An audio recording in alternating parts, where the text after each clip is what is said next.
Hi, everybody. Ian Bremmer here, and a happy summer Monday to you. I'm certainly feeling all warm and relaxed, and I hope you are too, someplace fun.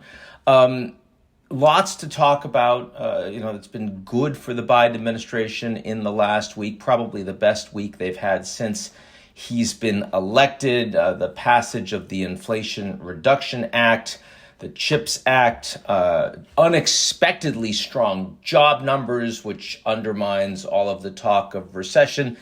Kansas voting down the amendment on the abortion restriction. The assassination of the most wanted head, the self-proclaimed emir of al-Qaida, al-Zawahiri, in Afghanistan with no collateral damage. Always good news and surprising when you see a bombing and there's actually no civilians that get killed. But of course, as someone who's focusing on foreign policy, the biggest story of the week, not one that is good news, and that is the U.S.-China relationship, the most important, most powerful two countries in the world right now with their worst bilateral relationship, frankly, since Tiananmen Square. And I want to talk a little bit about what the implications for that are. It's a crisis on the back of the Pelosi visit with very significant escalation by the Chinese across the board, but it's also very carefully calculated escalation, and that's pretty important. It means that we're very unlikely to see military confrontation or some form of potential war between the two countries, but it is also something that's likely to persist and become more problematic over time. The U.S. position on Taiwan has been maintain the existing status quo, political independence and economic sovereignty for Taiwan, and provide whatever support is necessary to ensure that continues to be the case as China becomes more powerful in the region. For China and for Xi Jinping, it's been about reunification. Peaceful reunification, what they always talk about, is their preference, but willing to open the possibility of it being coercive, directly coercive, otherwise. And of course, in Hong Kong, you have had coercive integration and the stripping away of a separate political system, China breaking its own agreement with the United Kingdom in terms of that handover, as they felt like they had the power to do so. For the last several months, the China-Taiwan relationship has trended slightly in favor of the U.S. Position. And the reason for that is because China's big strategic partner, Russia, overstretched with their invasion in Ukraine. That put the Chinese on the back foot. Specifically, it made America's Asian allies feel like they needed to integrate more strongly with NATO, with a global U.S. set of military and cyber norms, that what happened in the transatlantic also mattered for the trans-Pacific. If the Japanese and the Australians and the South Koreans and the New Zealanders all feel like they need to pay more attention to global security and common Western norms and values and guidelines, that also means a stronger and more unified position vis-a-vis China. China's military capabilities as they grow, and China's positions on the South China Sea, the East China Sea, and of course, specifically Taiwan. China seeing that more clear that they would be running serious risks by suddenly escalating towards an integrationist position in Taiwan, that they could potentially get a whole bunch of American allies to oppose the Chinese position in similar ways to how the G7 plus has a very unified position and will maintain one, in my view, on Russia. So that's made the Chinese government in the past 5 months more cautious, and itself more oriented towards the status quo. In other words, closer to the American position. Until the Speaker of the House, Nancy Pelosi, decided to make her trip to Taiwan. And this has shifted the ground on Taiwan towards the Chinese position.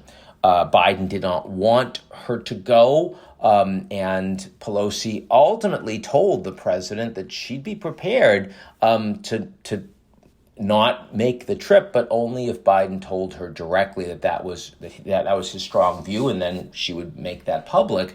And Biden didn't want to do that. He thought that would make him look particularly soft, vulnerable, weak, vis-a-vis not just the Republicans, but even a bunch of centrist Democrats. But the point is that Pelosi should have backed off once she knew that Biden didn't want her to, and she chose not to.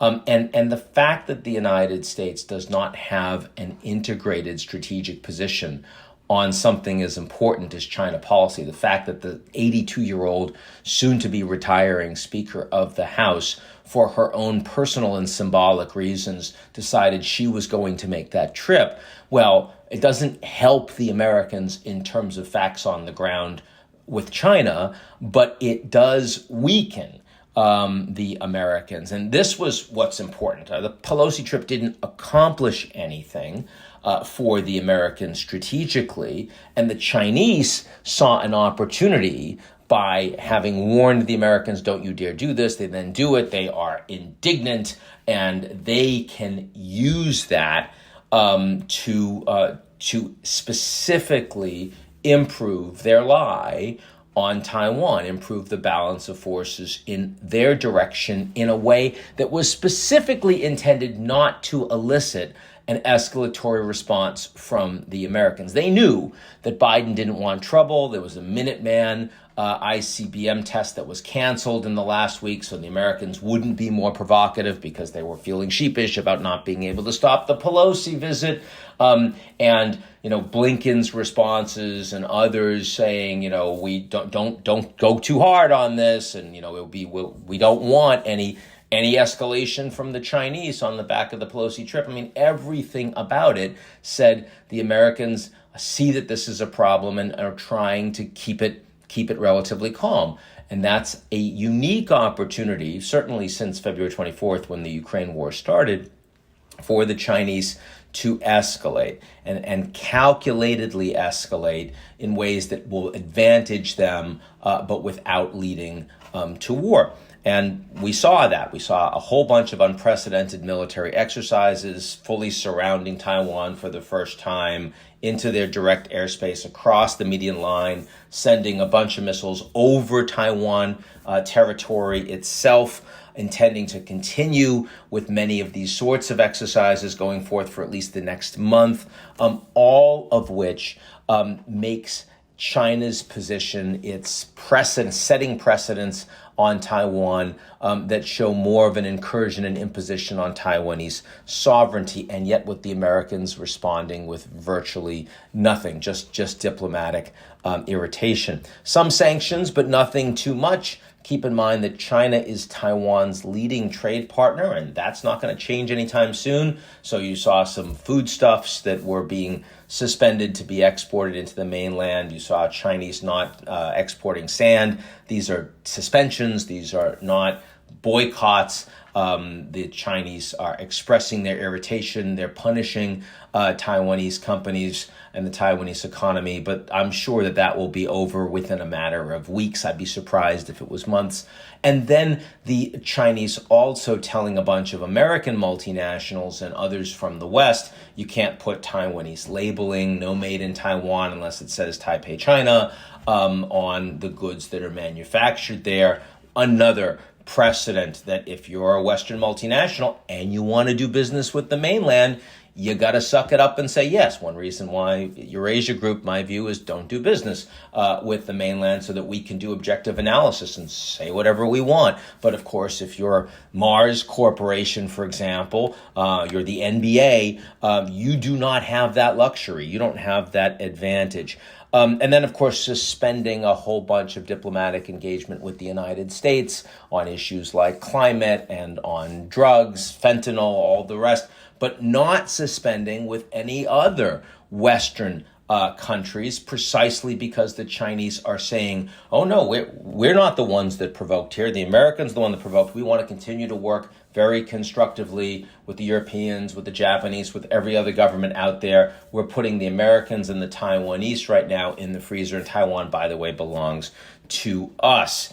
That's not war. In fact, that's the opposite. That is China over the last 5 months doing nothing on Taiwan. And then when they see that the Americans provide them an opportunity to take a number of steps towards Taiwan with minimal risk, with less risk than we've seen at any point in the recent past, that's when they move.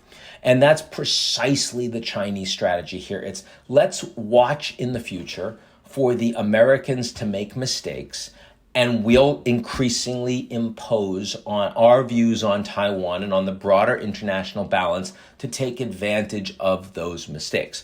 So, for example, assuming the Republicans win the House in upcoming midterm elections, and I believe they will, I would fully expect that the new Republican Speaker of the House would lead a larger trip to Taiwan with much more rhetorical strength in the U.S. position on Taiwan, or even changing the status quo, than we saw from Pelosi.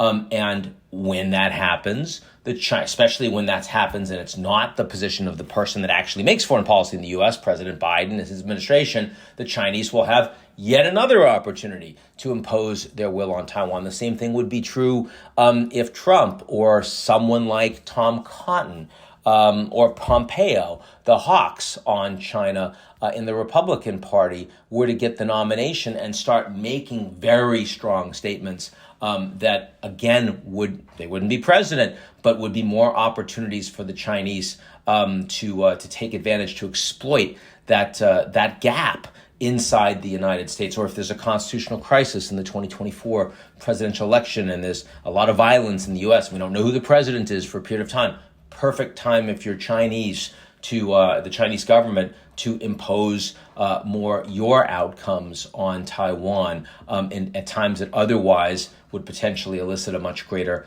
American response. So I think that's what they're all about here. It is unfortunate for the United States. It's fundamentally this time around it was because of Pelosi. Though, again, if I had been advising Biden directly on this, I would have told him just suck it up and tell her don't go, because ultimately nobody's going to vote in the United States on the basis of that. So it's not really a significant political issue. But Chief of Staff Ron Klain runs a tight ship. He's sort of the prime minister of the Biden administration. And I don't see the foreign policy folks really wanting to cross him ultimately. I would also say that American allies very strongly opposed this trip. And this is a problem for the U.S. In fact, you remember with Afghanistan, which was Biden's first big screw up on the foreign policy side as president. And part of the screw up was because he was acting by himself. The Americans were acting unilaterally and they didn't engage enough with the allies. The reason why Biden has been so successful on Russia and Ukraine is because they've over-communicated. They've over-coordinated on every single point. The allies, the Europeans, the Canadians, and the Asian allies have been integrated, brought into U.S. intelligence, brought into U.S. policy, and that policy has been hammered out in a very consistent way. On Taiwan, American allies don't really know what the Americans are prepared to do. I mean, at what point might the Americans be willing to use military force in order to support the Taiwanese if they're attacked? Well, the Americans don't have an agreement on that issue themselves. And so if you are Japan or Germany or France or the UK and you're asking the Americans, okay, well, so how do we think about what this policy really is? The answer is we don't know. And that's deeply unsatisfying. for countries that aren't so certain about how much the Americans are committed to them long term, and also who the next president of the U.S. is going to be, and whether or not that's going to continue to be in any way consistent with American treaty obligations and strategic orientation around the world. So that's a little bit from me. That's the latest of where we are in Taiwan and the one big foreign policy negative in what's otherwise been a very good week for President Biden and his administration. I'll talk to you all real soon. Be good.